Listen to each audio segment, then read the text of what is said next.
Vous vous souviendrez que nous sommes toujours dans le livre de Romains, que nous étudions particulièrement le chapitre 5, 6, 7 et 8, que nous étudions sous le thème « La paix avec Dieu ». Et ce matin, nous allons parler de la délivrance que nous avons au travers de l'Évangile sous le thème « Délivré de la loi ». Et c'est là le passage, c'est Romains chapitre 7, versets 1 à 6. Vous vous souviendrez qu'à un moment, nous avons sauté. Et donc, c'est vrai, nous avons fait le verset 7 jusqu'à 25.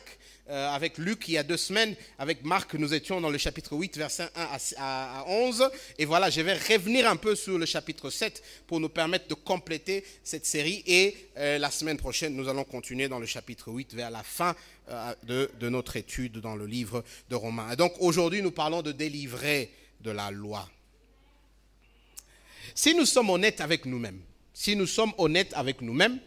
ne cachons pas aux uns et aux autres, nous allons reconnaître nous tous qu'à un moment ou un autre, nous nous battons avec une réalité du péché. Il y a des choses qui nous troublent, il y a des péchés qui semblent avoir de l'emprise sur nous, et peut-être des choses que nous ne disons pas à haute voix, mais des choses dont nous sommes conscients.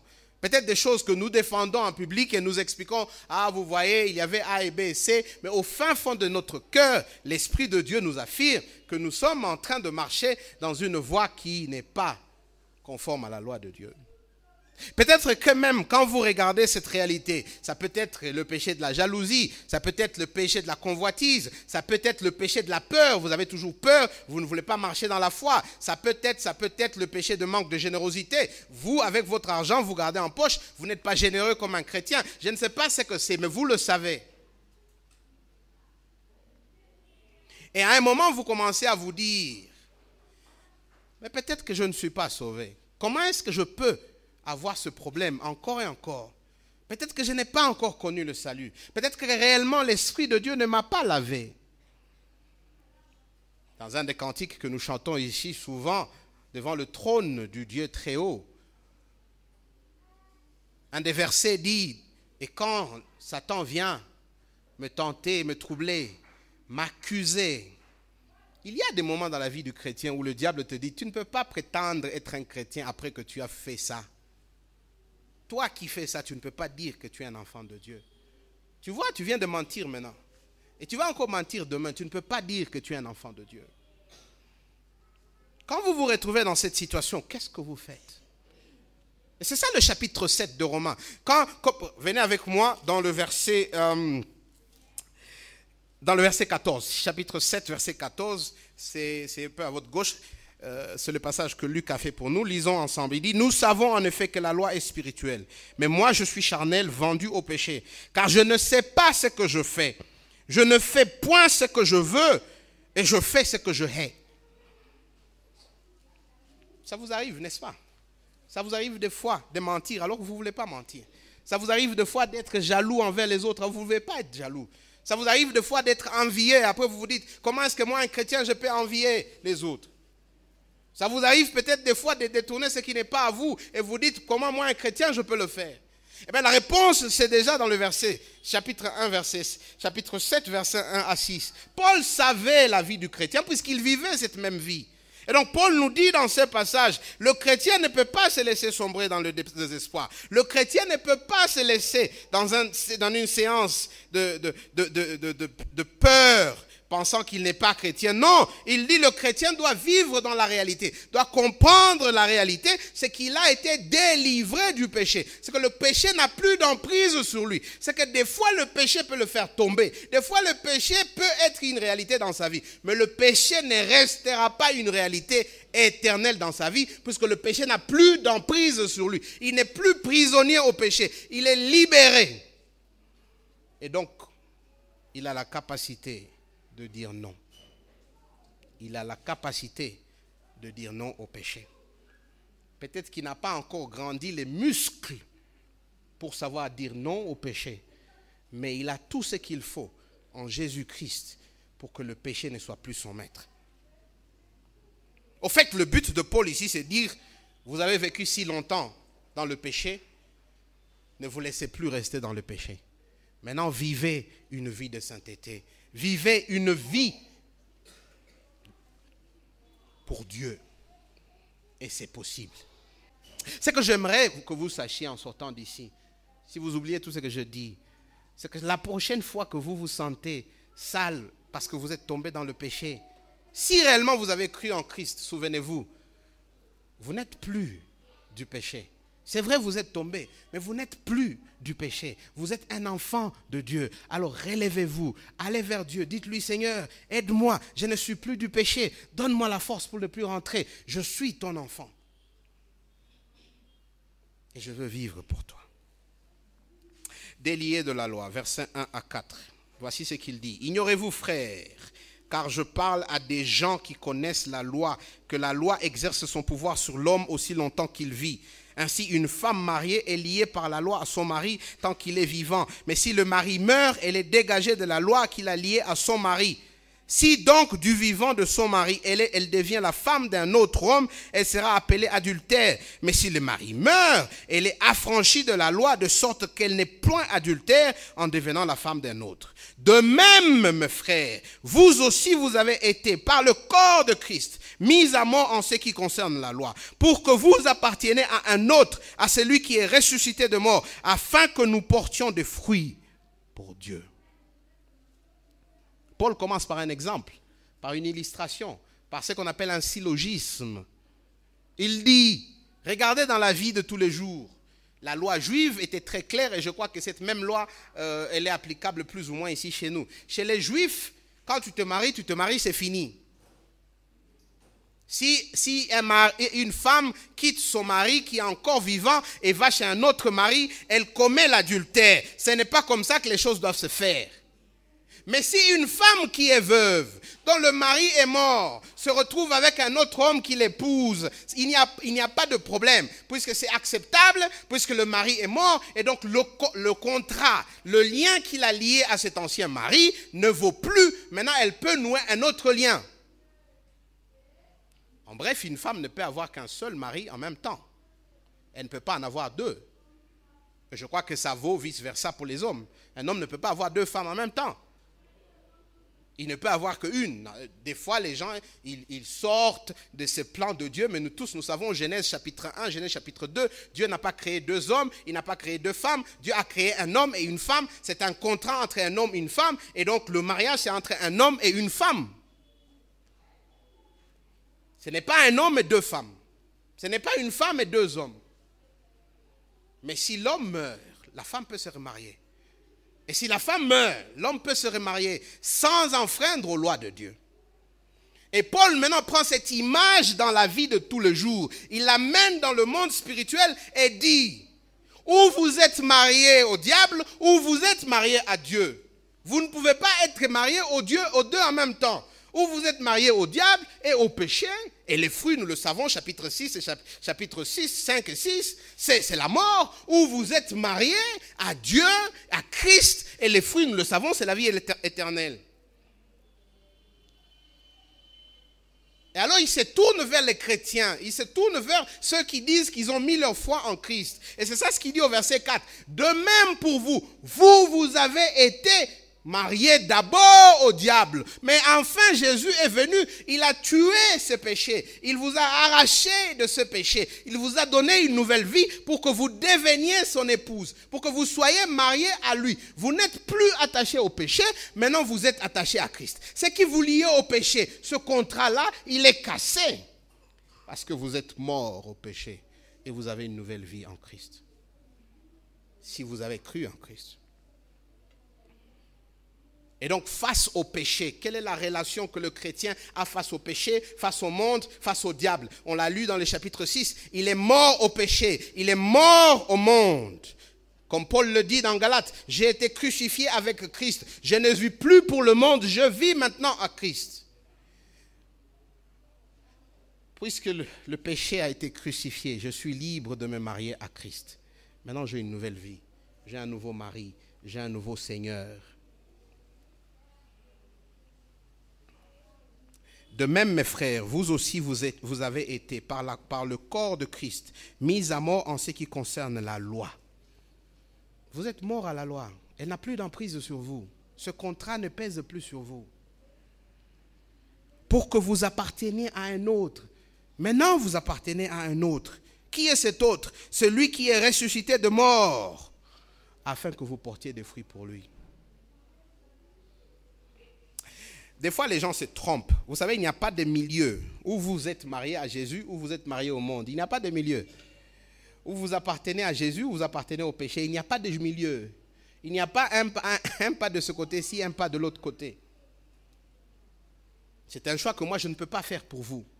Mais Jésus dit, si vous l'avez suivi, si vous avez mis votre confiance en lui, c'est à lui que vous appartenez. Vous n'appartenez plus au monde. Qu'est-ce que ça veut dire? Ça veut dire que le monde ne peut plus vous dicter ce que vous devez faire. Le monde ne peut plus vous dicter comment vous devez vivre. Le monde ne peut plus avoir d'emprise sur vous. Ça veut dire que c'est maintenant Jésus, votre nouveau mari, qui vous dit ce que vous devez faire. C'est Jésus, votre mari, qui a l'emprise sur vous. C'est Jésus, votre mari, qui conduit vos pas. Mais est-ce que c'est vrai pour vous? Est-ce que c'est vrai? Est-ce que vous comprenez cette réalité? Est-ce que vous savez que vous appartenez maintenant à quelqu'un d'autre? Est-ce que vous savez que vous avez maintenant un nouveau Seigneur, un nouveau mari qui lui veille, non seulement veille sur vous, mais qui doit maintenant vous conduire vos pas? Ou êtes-vous en train de marcher de la même façon que vous marchiez avant?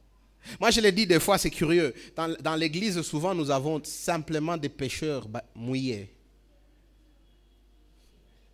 On les a juste mouillés. Et c'est tout. Ils sont entrés, ils ont été mouillés, ils disent qu'ils sont baptisés, mais ils sont les mêmes qu'ils étaient avant. Les mêmes habitudes, les mêmes passions, les mêmes traditions. Et après, on se demande, avant d'être baptisé et après d'être baptisé, quelle était la différence? À part le fait que vous avez été mouillé.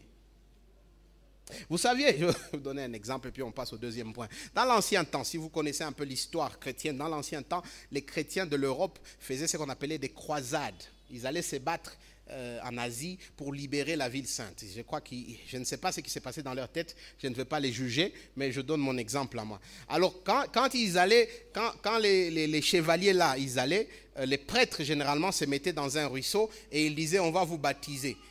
Et vous savez ce qu'ils faisaient? Vous savez ce que ces chevaliers faisaient? Ils entraient dans l'eau avec leur cheval, mais ils prenaient leur épée et ils mettaient au-dessus. Et ils disaient que tout ici, à partir de la main, tout ici peut être baptisé à appartenir à Dieu, sauf l'épée, parce qu'ils veulent tuer les gens. Et souvent, nous aussi, malheureusement, c'est comme ça qu'on se fait baptiser. On se fait baptiser, on a un portefeuille qui là, on dit, je suis baptisé, tout sauf mon portefeuille. Je suis baptisé, tout sauf ma vie amoureuse. Je suis baptisé, tout sauf mon travail. Je suis baptisé, tout sauf... Ou vous appartenez à Jésus totalement, ou vous ne lui appartenez pas. Ou vous êtes encore marié au monde, et alors là, le péché et le monde vous dictent ce que vous faites. Ou vous appartenez à Jésus, et c'est Jésus qui vous dicte ce que vous devez faire et comment vous devez vivre. Je ne dis pas que c'est facile, mais je dis d'abord à un moment, il doit y avoir cette délinéation claire, comme il y a le noir ou le blanc. Deuxième point, de la mort à la vie, le message de l'évangile. Verset 5, il dit car c'est, vous le savez, une explication de ce qu'il vient de dire, n'est-ce pas? Pourquoi il dit que nous appartenons à un autre? Pourquoi il dit que nous sommes morts et nous appartenons à un autre, morts à la loi et nous appartenons à un autre. Car lorsque nous étions dans la chair, les passions de péché provoquées par la loi agissaient dans nos membres de sorte que nous portions des fruits pour la mort. Mais, opposition, maintenant nous avons été dégagés de la loi, étant morts à cette loi sous laquelle nous étions retenus, de sorte que nous servons dans un esprit nouveau et non selon la lettre qui a vieilli. En fait, Paul revient pour expliquer aux chrétiens qu'est-ce qui se passe lors de la conversion. Quel est ce message de l'évangile? Notez, il y a deux parties. Il y a le verset 5 et il y a le verset 6. Et ce sont deux réalités différentes. Le message de l'évangile, nous ici on le dit, c'est la mauvaise nouvelle et la bonne nouvelle. D'ailleurs, le mot évangile, écoutez, je crois qu'en tant que chrétien, on dit évangile, mais s'il vous plaît, ce n'est pas un mot compliqué. Ça veut simplement dire une bonne nouvelle. Une bonne nouvelle qui change la vie. Et quand on vous donne une bonne nouvelle, ça suppose qu'avant que vous n'ayez une bonne nouvelle, vous étiez dans une mauvaise nouvelle. Quelle était la mauvaise nouvelle qui a précédé la bonne nouvelle? Eh bien, la mauvaise nouvelle, c'est celle-ci. Nous étions dans le passé. Il dit nous, il s'inclut lui-même.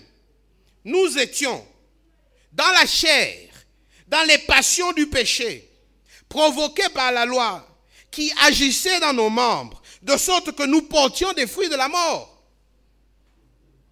Avant de connaître Jésus, nos membres, toute notre vie, les produits, c'était quoi? Le résultat, c'était quoi? C'était la mort. Tout ce que nous faisions, c'était des choses en opposition à Dieu. C'était des choses pour plaire à la chair. C'était des choses pour plaire au péché. Et nous n'avions pas d'option. Souvenez-vous, vers chapitre 6, nous étions esclaves. J'aime toujours le dire. Aujourd'hui, nous ne savons pas ce que le mot esclave veut dire puisque nous n'avons pas d'esclaves.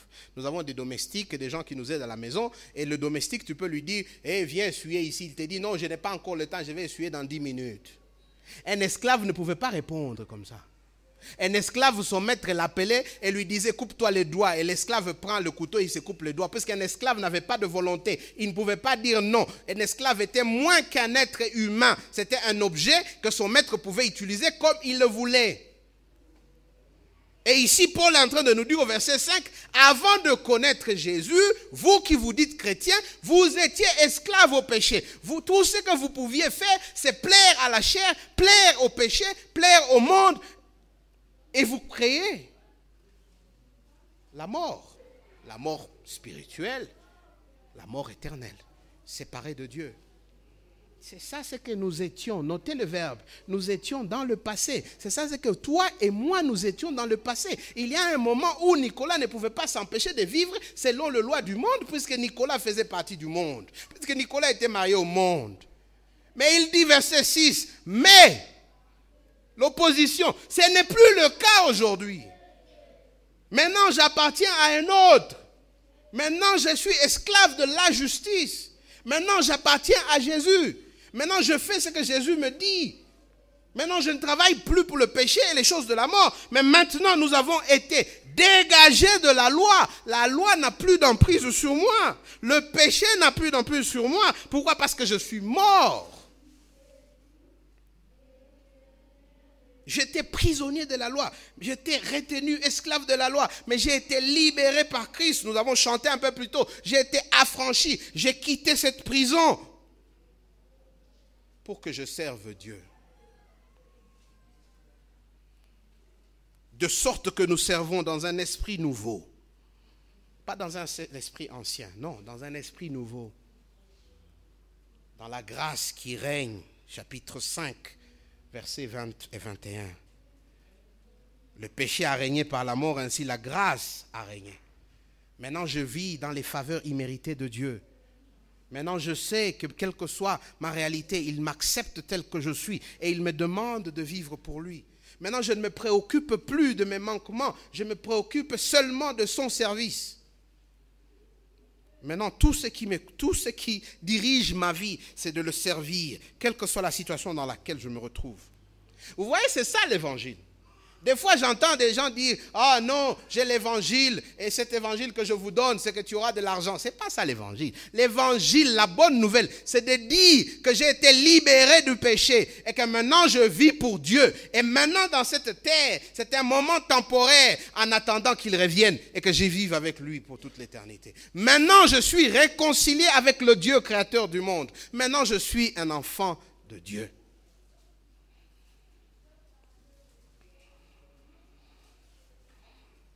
L'évangile a toujours une invitation.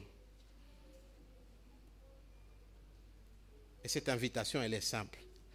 Si vous pensez que vous êtes encore sous l'emprise du péché, eh bien, il est mort à la croix pour vous libérer. Et il dit, venez, la porte elle est ouverte.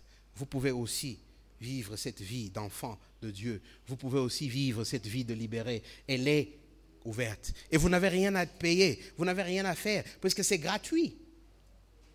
Vous avez noté que le verset 5 et le verset 6, vous avez noté les verbes, le temps dans lequel les verbes sont. Un peu de français maintenant. Les verbes sont dans quel temps? Les francophones qui sont ici, les verbes sont dans quel temps? Il dit nous étions, n'est-ce pas? Agissez.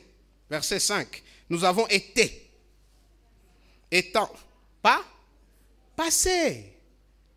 Passé, ça veut dire quoi? Il y a 2000 ans que Jésus a ouvert la porte pour tous ceux qui veulent venir vers lui. Il y a 2000 ans. Ce n'est pas hier, ce n'est pas aujourd'hui. Il y a 2000 ans. Et la porte, elle est ouverte. À qui il veut. Il y a 2000 ans qu'il nous a libérés du péché. Et il dit à tout le monde qui veut entrer, venez. Ce n'est pas, oh Jésus, je viens maintenant, est-ce que tu peux m'accepter? Jésus, il est là et ses bras sont ouverts. Et il dit, si tu rentres, je te prends. Vous vous souvenez de l'histoire de l'enfant prodigue? Vous vous souvenez, Luc chapitre 15. Un enfant dit à son père, eh vieux, je pense qu'il est temps que tu meurs. Hein? On a kaouya sana. Donne-moi mon argent là, moi j'ai des plans. Son père, plein d'amour, comme un père qui aime ses enfants, il dit ok, il prend ses biens, il divise, il lui donne. Le petit, il prend tout, il va jouer avec les prostituées, il dilapide son argent dans les jeux. Après, il se retrouve misérable à manger avec les cochons, les guettes.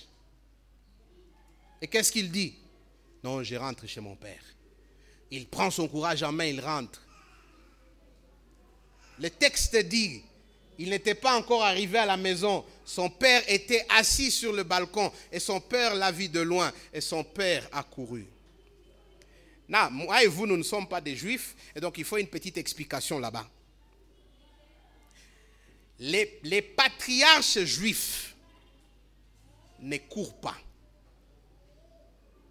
Les patriarches juifs marchent et attendent que c'est l'enfant qui vienne vers lui. C'est un peu comme chez nous, non? Si tu as un problème avec quelqu'un qui est plus âgé que toi, qu'est-ce qu'il dit? Il ne peut pas aller vers toi. Il dit non, mais voilà le père qui est assis sur le balcon. Pourquoi il est assis sur le balcon? Peut-être que chaque soir, il s'asseyait sur le balcon et il pleurait au fond de son cœur et disait que j'aimerais que mon fils rentre. Chaque soir, il s'asseyait sur le balcon et il regardait le seul chemin du village pour se dire, est-ce que ce n'est pas mon fils? Et quand il voyait quelqu'un, il regardait encore bien et se disait, est-ce que ce n'est pas mon fils? Et s'il était comme moi qui ne voit pas loin, il porte ses lunettes là, il se dit, est-ce que ce n'est pas mon fils? Après, il se rend compte, ce n'est pas son fils. Et son cœur souffre. Mais ce jour-là, il met ses lunettes. Et il dit, c'est mon fils, regarde sa démarche. Est-ce qu'il l'attend? Il s'assied sur son palier et il dit, si nilikwambiaka, sulukuwa unalomba mali, nilikwambiaka sasa unarudia, unakuwa fani. Si ndio beshe tungefa. Mais ce n'est pas ça le cœur de Dieu. Ce n'est pas ça le cœur de Dieu, ce n'est pas ça la grâce. Au contraire, il se lève et il court. Et il voit son fils et il l'embrasse. Et quand son grand frère vient dire, viens vite tout nous enfant, il lui dit, mon fils était mort. Et maintenant il est vivant. Il était perdu. Maintenant il est rentré. Ça c'est l'illustration du cœur de Dieu. Quand vous vous rendez compte que vous vous êtes perdu, quand vous vous rendez compte que vous avez été loin de Dieu, et je vous dis c'est possible, même dans les églises, c'est possible d'être loin de Dieu. Ne vous cachez pas en hypocrite. Pourquoi? Parce que Dieu est assis sur son balcon et il vous attend. Il attend seulement vous voir de loin et il veut vous courir et vous embrasser et vous ramener dans sa maison. Pourquoi? Parce que Jésus a tout payé. Et qu'est-ce que ce père fait dans Luc 15? Il lui dit, venez, amenez la belle robe là-bas. Prenez déjà ma bague, il revient encore mon fils. Et prenez le plus gros de mes vaches là-bas. Tuez-les, nous allons fêter.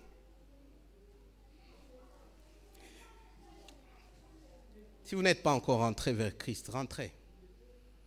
Ses bras sont encore ouverts. Si vous vous rendez compte que vous êtes encore sous l'emprise de la loi, rentrez vers Christ. Il veut que vous rentrez. Il vous a déjà libéré. Vous n'avez plus à marcher seul. Vous n'avez plus à marcher comme un orphelin. Vous n'avez plus à être esclave du péché. C'est un peu comme les gens qui sont en prison. Les portes sont déjà ouvertes. Sortez. Vous n'avez plus à rester prisonnier au péché. Mais je ne peux pas faire ce choix pour vous. Vous devez le faire pour vous-même. Je ne peux pas faire ce choix pour vous. Vous devez le faire pour vous-même. L'évangile est un message qui dit que les esclaves sont libres. C'est ce message que nous devons proclamer à tous ces païens qui sont dehors, à tous nos frères et sœurs que nous savons qui ne connaissent pas Christ. Il faut leur dire, Jésus vous a rendu libre. Jésus vous a rendu libre. Rentrez maintenant à la maison. Vous n'avez plus à rester esclave du péché, de la bière, de la jalousie, du mensonge, de je ne sais pas quoi. Non, Jésus vous a déjà libéré de ça. Rentrez à la maison. Dans ma lutte contre le péché, moi et vous, dans notre lutte contre le péché, souvenez-vous, chaque fois que vous tombez, souvenez-vous que vous pouvez vous relever par la puissance de l'Esprit Saint, par la puissance de Jésus. Vous pouvez vous relever. Pourquoi? Parce que vous n'êtes plus sous le péché. Parce que vous n'êtes plus esclave au péché. Maintenant, vous avez été libéré pour le servir. Et c'est vrai, vous allez trouver dans votre vie des péchés qui vous mettent à terre chaque fois. Eh bien, utilisez les dons que Dieu vous a donnés, les moyens que Dieu vous a donnés. Et Dieu nous a donné son premier moyen, son esprit. L'esprit de Dieu demeure en nous. N'est-ce pas ce que nous avons lu l'autre fois? Que si vous êtes enfant de Dieu, Romains 8, l'esprit de Dieu vous conduit. Alors parlez à Dieu au travers de la prière. Dites-lui, Seigneur, je suis en train de tomber ici. Fortifie-moi, donne-moi la force. Je ne dois plus tomber ici parce que je t'appartiens. Utilisez la deuxième ressource que Dieu vous a donnée. C'est sa parole. Moi, je vois des chrétiens qui ne lisent pas. Je vois des chrétiens qui ne sont pas de la parole. Et vous voulez grandir comment? Vous voulez ne pas tomber dans les problèmes du monde comment? Faites-en une habitude. Ici, à l'Effort, on vous donne cette opportunité. Chaque jour, on publie des versets, des passages qu'il faut lire. Prenez-les, utilisez-les dans votre vie. L'Esprit de Dieu prendra cette parole de Dieu et la changera et la construira au fin fond de vous pour vous former, comme Romains 12 nous dit, à l'image de notre Créateur. Mais si vous ne la lisez pas, vous n'allez pas ressembler à Christ. Vous allez tomber tous les jours. Et troisième chose, la famille de Dieu. Ces rencontres, les cellules où vous vous réunissez, vous étudiez la Bible ensemble, vous priez ensemble.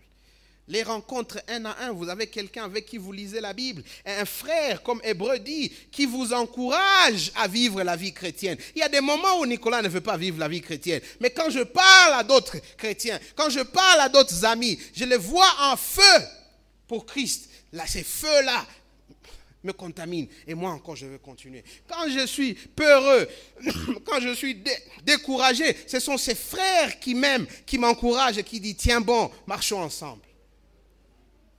Vous avez remarqué que les gens qui font des courses à longue distance, ils ne courent jamais seuls. Vous savez pourquoi ils ne courent jamais seuls? Parce que quand tu cours seul, tu vas te décourager. Mais quand tu cours avec d'autres, tu iras très loin. Il y a d'ailleurs un proverbe qui dit, qui veut aller vite, va seul. Qui veut aller loin, va avec les autres. La vie chrétienne, vous ne pouvez pas la courir seul. Vous allez tomber. C'est pourquoi il faut faire partie des cellules, d'une église, pour que ses frères vous encouragent. Je prends l'exemple ici, je vais parler en swahili, puisque tout le monde ici comprend le swahili. Vous avez les braises, makala. Ushaona likala moja na waka yo peke. Na mwashaona likala moja yo peke na waka inapiga bugani. Ukiitia yo peke nafanya. Inazimika juani. Parce que la chaleur doit se conserver. Et comment est-ce que vous conservez la chaleur? Makala mbili tatu moja na chauffer mwenzake, mwingine na chauffer mwenzake. Et c'est ça la vie chrétienne. On ne la vit pas seul. Et donc, si vous voulez vivre ces principes, si vous voulez gagner la victoire sur le péché, eh bien, faites recours à l'Esprit de Dieu qui est en vous. Utilisez la parole de Dieu et soyez en communauté chrétienne. Et alors, je vous garantis que vous vivrez en nouveauté d'esprit, que vous ressemblerez à Jésus, que vous vivrez à l'image de votre nouveau mari et vous produirez des fruits pour Dieu. Ton amour infini jamais n'abandonne, jamais